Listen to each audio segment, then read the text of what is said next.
Hello friends and welcome to my usually less clean room. Peek the thing of clothes behind me. Let's do some talking. If you are in the theater internet world, you are probably very aware of the Next to Normal West End revival that is now streaming on PBS. I think everyone and their mother has watched it or heard of it. So obviously I'm included in that category because I am your biological mother. Nice to meet you. So today, while I sit here and fold my clothes, because my ADHD will not just let me sit here, I'm gonna talk about my thoughts on Jack Wolfe's Gabe and how it led to the complete revival of the story of Next to Normal. So to preface this, watching the revival was not my first time seeing Next to Normal. My first interaction with Next to Normal was listening to the cast album and then seeing a college production of Next to Normal. So obviously, right off the bat, not very comparable. A West End budget, professional actors to a college level performance. I will give them credit though. The acting was well done. It was a really well done production, but I walked away from my first interaction with Next to Normal not liking Next to Normal. Like, I genuinely did not like or care for the show. It just didn't really have an impact on me. It was a very sad show. It was very dark. I saw it as a really dark show. Like, a lot of sad, dark stuff happened. I feel like it was a really heavy show just for the sake of being a really heavy show. The only reason I'm bringing up this college show, because I can tell the show was really following the original Broadway production of Next to Normal, pretty like to the line, and especially with their interpretation of Gabe. I feel like it really followed Aaron Tveit's interpretation of Gabe. However, when I watched the West End Next to Normal, I felt so much emotion. It was a really heavy, dark at times show, but something about it just had more hope and was fueled with more empathy towards all of the characters. And I feel like the driving force behind that was Jack Wolfe's Gabe. Before we get into the comparing of the Gabes, I do want to start with a comparison of the productions, just because, again, saying that I prefer Jack Wolfe's Gabe is in no way a slam to the acting of anyone in the West End cast comparatively, or to anyone in the original Next to Normal cast, especially Aaron Tveit. They are all extremely talented actors. The main difference between them is their interpretation of Gabe. I'm in no way trying to say that Jack Wolfe was the best actor in the Next to Normal West End cast. The main reason I cried in that show was Cassie Levy. Just all of her moments and character choices were so well done. I was absolutely sobbing during I Miss the Mountains. It was really an empathetic moment that I feel really pointed out how people with mental health struggles still deserve to feel emotion and deserve bodily autonomy. I absolutely loved Eleanor Worthington Cox's interpretation of Natalie. I loved that she made her like a weird girl.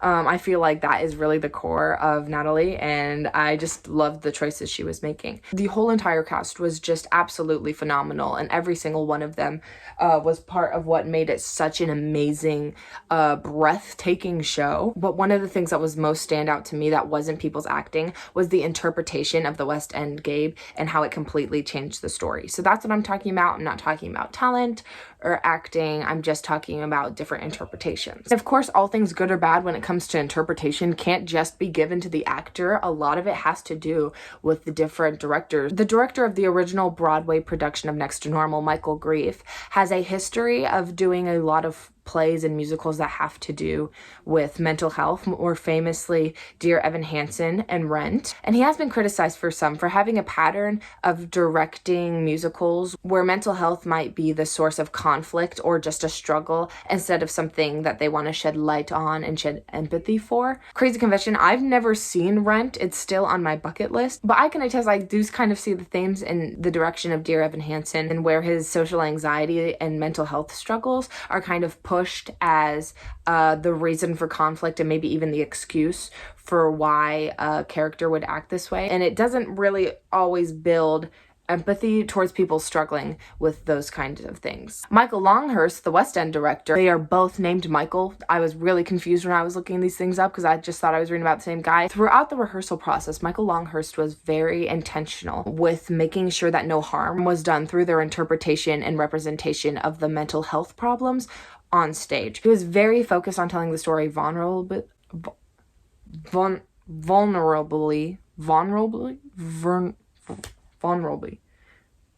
You know what I mean. Longhurst was constantly consulting psychologists with experience on the topics that were being discussed in Next to Normal to make sure that they were accurately representing it and that no harm was made by blowing a mental health struggle out of proportion. I'm not here to try and condemn Grief and say he's unprofessional. I do think that there is a difference in the amount of intentionality that Longhurst approached this play with to making sure that the topics of the show were properly illustrated and effective in communicating empathy to those that struggle with it.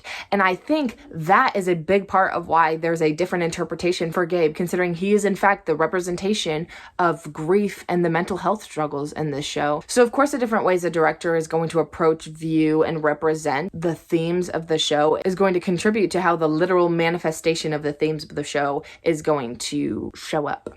So what is that big difference that makes Jack Wolfe's Gabe so different from Aaron Tveit and so integral to the story? Jack Wolfe's Gabe added a dimension to the storytelling that I find so essential.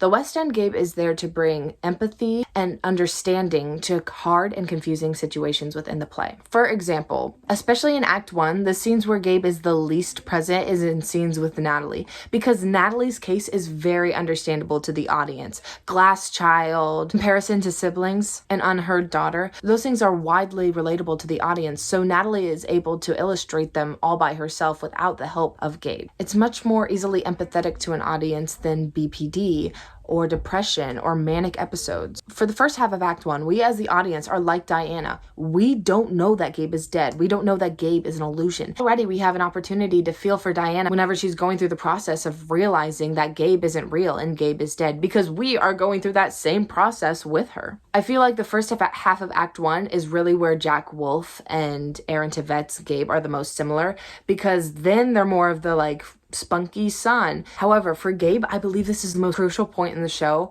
for the actor to make a decision about how he's going to interpret Gabe from then on. Because if you continue with the interpretation of Gabe that has been there so far, where he's a real boy who deeply cares for his mother and just wants to be seen by his family, the audience will continue to view him as an individual in the show and continue to understand Diana's emotional attachment to him. Coming off of the West End production, a lot of people's favorite character was Gabe, which is crazy because Gabe isn't really a character in the show. He's not a real person. He's more of a metaphor for grief. However, if you get to the point in Act 1 where it's revealed that Gabe isn't real and you decide to take the interpretation that he is a ghost from the past tormenting Diana, or that he is her BPD tormenting her, the audience will feel turned on and will only really see him as evil. And since Gabe is the representation of grief and Diana's struggle, I feel it is really important that we continue to have the audience feel empathy for Gabe, because then it builds on the empathy for Diana. With Jack Wolfe, we were seeing a mother and son interact the entire show. With Aaron's interpretation, we were seeing a woman struggling alone with her mental health. And again, no hate to Aaron or his acting or even his interpretation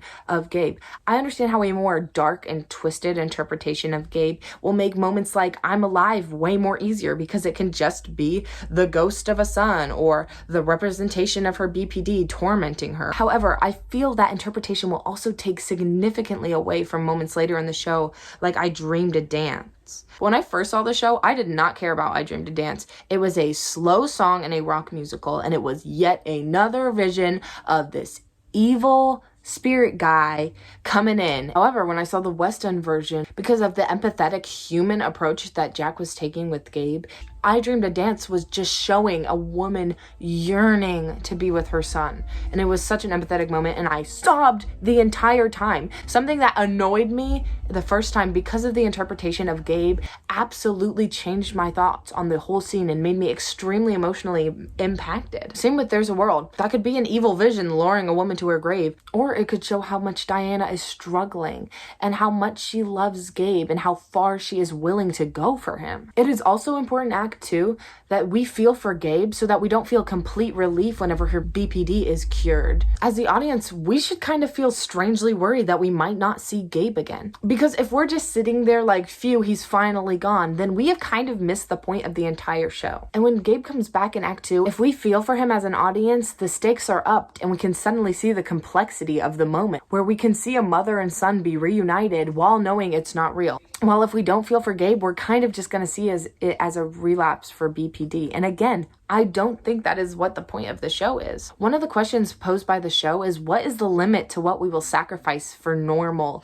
Is it losing all the capacity to feel emotion, or losing the memory of a loved one? And part of that weight is lost if we see Gabe fully as a parasite that she's better off without, even if she can't remember him. Now we are at the part of the show that when I first watched it was the most useless and confusing part of the show, and now is one of my all-time favorite parts of it. All because of the portrayal of Gabe.